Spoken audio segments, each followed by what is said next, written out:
저는 그날 장례식장에서 형을 고소하기로 결심했습니다. 아버지가 돌아가신 날이었습니다. 보통 사람들은 장례식장에서 슬픔에 잠겨 있어야 합니다. 그런데 그날 저는 슬픔보다 분노가 더 컸습니다. 왜냐하면 아버지의 죽음보다 더 충격적인 사실을 그날 알게 되었기 때문입니다. 속으로 생각했습니다. 형 대체 무슨 짓을 한 거야? 아버지는 평생 농사를 지으며 사셨습니다. 돈 많은 집도 아니었고 대단한 재산도 없었습니다. 하지만 딱 하나, 마을 사람들도 부러워하던 땅이 있었습니다. 마을 뒤편 산자락 아래 있는 넓은 밭이었습니다. 몇 년 전부터 그 근처에 도로가 생기고 도시 개발 이야기가 나오면서 그 땅의 값이 점점 올라가고 있었습니다. 하지만 아버지는 늘 이렇게 말씀하셨습니다. 돈 때문에 형제 싸우는 거 아니다. 그래서 저는 재산 문제로 싸울 일은 없을 거라 생각했습니다. 그날 전까지는 말입니다. 장례식 첫날 밤, 조문객들이 거의 다 돌아가고 빈소에는 가족들만 남아 있었습니다. 그때였습니다. 형이 갑자기 말을 꺼냈습니다. 아버지, 유원장 이야기 좀 하자. 순간 공기가 얼어붙었습니다. 저는 놀라서 형을 쳐다봤습니다. 유원장? 형은 서류 봉투 하나를 꺼냈습니다. 그리고 말했습니다. 아버지가 돌아가시기 전에 남긴 거야. 저는 그 서류를 받아들었습니다. 그리고 읽는 순간 심장이 내려앉았습니다. 유원장의 내용은 간단했습니다. 모든 재산은 장남에게 맡긴다. 그게 전부였습니다. 저는 한동안 아무 말도 못했습니다. 왜냐하면 아버지는 그런 분이 아니었기 때문입니다. 아버지는 항상 이렇게 말했습니다. 형제는 반씩 나눠야 한다. 그 말을 평생 하셨던 분입니다. 그런데 모든 재산을 형에게 속으로 생각했습니다. 이건 뭔가 이상하다. 그날 밤 어머니가 저를 따로 불렀습니다. 잠깐 따라와라. 어머니는 아무 말 없이 방으로 저를 데려갔습니다. 그리고 낡은 봉투 하나를 꺼냈습니다. 이건 아버지가 너에게 주라고 했다. 저는 조심스럽게 봉투를 열었습니다. 그 안에는 종이 한 장이 있었습니다. 유언장은 아니었습니다. 단 한 줄이 적혀 있었습니다. 큰 놈을 조심해라. 저는 손이 떨렸습니다. 속으로 생각했습니다. 아버지, 무슨 일이 있었던 겁니까? 다음 날 새벽, 잠이 오지 않아 아버지 방을 정리하고 있었습니다. 그때 책장 뒤에서 작은 나무 상자를 발견했습니다. 평소에는 보지 못했던 상자였습니다.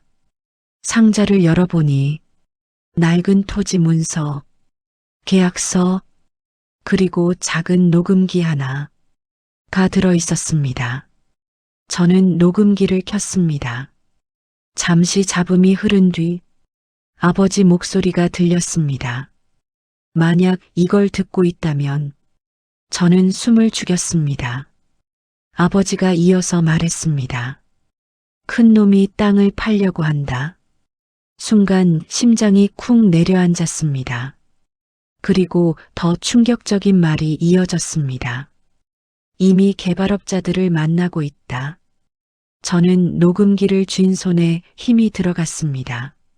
속으로 생각했습니다. 설마 형이. 다음 날 저는 마을 이장님을 찾아갔습니다. 조심스럽게 물었습니다.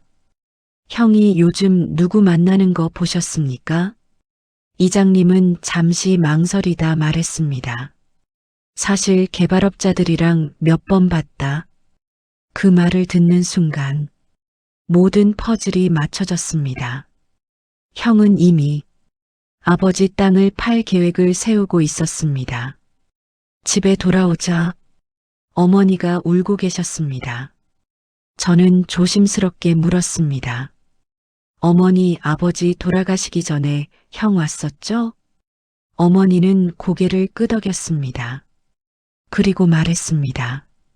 그날 밤 크게 싸웠다. 형은 아버지에게 땅을 팔자고 했다고 합니다. 하지만 아버지는 반대했습니다. 그리고 그날 밤 이후 아버지는 갑자기 쓰러졌습니다. 며칠 뒤 아버지 상자를 다시 뒤지다가 숨겨진 봉투 하나를 발견했습니다. 그 안에는 또 다른 유언장이 있었습니다. 저는 떨리는 손으로 펼쳤습니다. 내용을 읽는 순간 저는 그대로 주저앉았습니다. 땅은 둘째에게 맡긴다. 제가 바로 그 둘째였습니다. 아버지는 마지막까지 저를 믿었던 겁니다. 그리고 그 이유도 적혀 있었습니다. 큰 놈은 욕심이 너무 많다. 저는 바로 형을 찾아갔습니다. 형은 저를 보자마자 표정이 굳었습니다. 저는 말했습니다. 진짜 유언장 찾았다. 형의 얼굴이 창백해졌습니다. 잠시 침묵이 흐른 뒤 형이 말했습니다. 그거 이미 늦었어. 저는 물었습니다. 무슨 뜻이야? 형은 담담하게 말했습니다. 땅 이미 팔았다. 순간 머리가 하얘졌습니다. 뭐라고? 형은 계속 말했습니다. 계약금도 받았어. 저는 분노했습니다. 아버지가 반대한 거 알면서 형은 비웃듯 말했습니다. 아버지도 결국 서명하려 했다. 그 순간 저는 깨달았습니다. 형은 이미 돌이킬 수 없는 일을 했다는 것을. 마지막 반전. 그날 밤 저는 녹음기를 다시 들었습니다. 아버지의 마지막 말이 있었습니다. 땅보다 중요한 게 있다. 잠시 정적이 흐른 뒤 아버지가 말했습니다. 그 땅 밑에 옛 문서가 묻혀 있다. 저는 놀랐습니다. 알고 보니 그 땅은 단순한 농지가 아니라 옛날 마을 공동 땅이었습니다. 개발이 시작되면 마을 전체가 권리를 주장할 수 있는 땅이었습니다. 결국 형이 팔았던 계약은 법적으로 문제가 생겼습니다. 몇 달 뒤 개발회사는 계약을 취소했습니다. 형은 계약금을 돌려줘야 했고 빚까지 생겼습니다.